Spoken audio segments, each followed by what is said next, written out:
I grew up on a farm in New Zealand, really in the middle of nowhere, and started driving first time when I was 3 years old on my dad's knee in the car. So he would do the pedals, I would do the steering, which was really, really neat. Good memories from that. And then when I was 6 years old, 7 years old, we went down to the local go-kart track and got a go-kart, and we started that for fun. And did that nearly every weekend then until I was 15 years old. It sort of dominated our lives. In racing, I love the challenge because one thing is it's never perfect. You know, the car is never finished, you can never have the perfect balance, you can never ever do the perfect lap. So I like to try make it perfect, and you know, to strive to be the best and to strive to get this excellence is a great thing, but it's never done. So, you know, even the best weekend that you can have, you can still improve on it, which is a nice thing.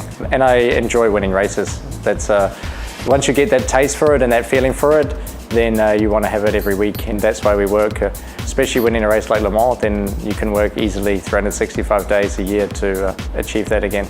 Yeah, the Porsche Carrera Cup Asia is very, very special to me because obviously it's the place where I started my journey with Porsche, which has become a very, very part of my life and my extended family at the motorsport division. So it's really special always to come back here. It's very special to be a coach now as well, looking after the juniors, trying to push them along and get them some race victories and share some advice. Everyone's so friendly, you know, they do hospitality marketing so well, and actually as a driver here you get treated like better than an LMP1 driver. I mean, you feel really like a hero, you know, with the driver rooms, catering, everything. So it's such a nice experience. And my first memories of Le Mans was in the 1998 era when I just started go-karting and really getting into racing. So it was always quite a fascinating thing to watch this 24-hour fight.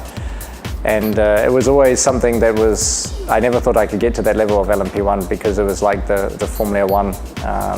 And when I started my journey with Carrera Cup, to be honest, I never expected to arrive in Le Mans so quickly. I mean, the goal was to go there to Le Mans in GT car, for sure, and to become a Porsche Works driver as a GT driver, but I never expected to be accelerated into the LMP1 and to go for outright victory, which was a nice surprise, but something I could have never dreamt of when I started.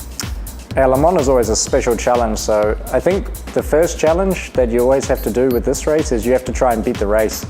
So it's not really to beat the competitor or anything like this, is to beat the race. And that means, to beat the race means to just take fuel and tires. And actually, no one really managed to beat the race this year. We won the race, but we didn't really beat it because we broke down for 1 hour.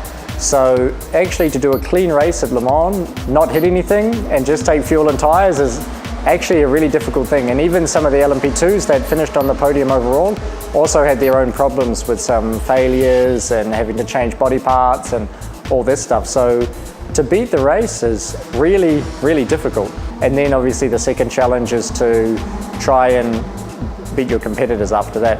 But then that comes down to physical, because if you're getting physically tired or mentally tired, then obviously then you're probably crashing into something or making a mistake. And also it's still one of those old school tracks where if you do make a mistake and go on the gravel, generally you lose a lap because you've got to be pulled out of it and stuff like that. So it's a very tough challenge. I mean, for the focus, we focus on this race for 364 days a year. You know, at Porsche, it's our only goal at the beginning of the season is to win the 24 hours. So we really live and breathe it and work as much as we can on it to win that race. So when you arrive at the race, it's actually quite easy to have that focus. Also, we do 30-hour tests, so it's a good point to train yourself mentally to be focused for long periods of time. Also, during the 30-hour test, I don't sleep because it's good training. You know, so why would you go into the 24-hour race and, you know, not sleep much? But when you've been testing, you sleep a lot. So it's good not to sleep, so you train your body, and it's something that you've been used to. Actually, the circuit in Le Mans itself, I don't feel that it's really dangerous. You know, yes, accidents can happen in racing, but you drive down the straight or something like that and you don't really feel that you're in danger in any way. And also you talk to, you know, some guys that were driving 20, 30 years ago and you ask them, man, you must have been crazy without the chicanes and stuff. But actually they didn't feel the danger themselves either. You know, it's just something that you're used to. And after a few laps, you don't even focus on that and you're focused on trying to win the race. So, you know, it's not something that you're driving along and you're, oh, it's a bit dangerous, you know. Clearly, I'd love to win a world championship. So we have the chance this year. We need to win the Manufacturers' Championship first for Porsche, but the next thing would also be to get a Drivers' World Championship would be something very, very special. It's a goal that I've had for quite a long time, even after winning first time at Le Mans, to try get a World Championship is something very, very special. So that's the next goal.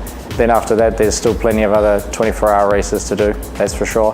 Also, maybe one day, Bathurst 1000. Going home, knowing that you did the best job is always very satisfying. And even if I don't win, or even if I win and do a bad job, then I'm still not happy. If I do a good job and don't win, then also can be happy. So, you know, it just depends how it's going. I've been lucky that I've been in the right equipment and had the right co-drivers for a couple of years. So it's all about the teamwork. You know, you have to be a real team.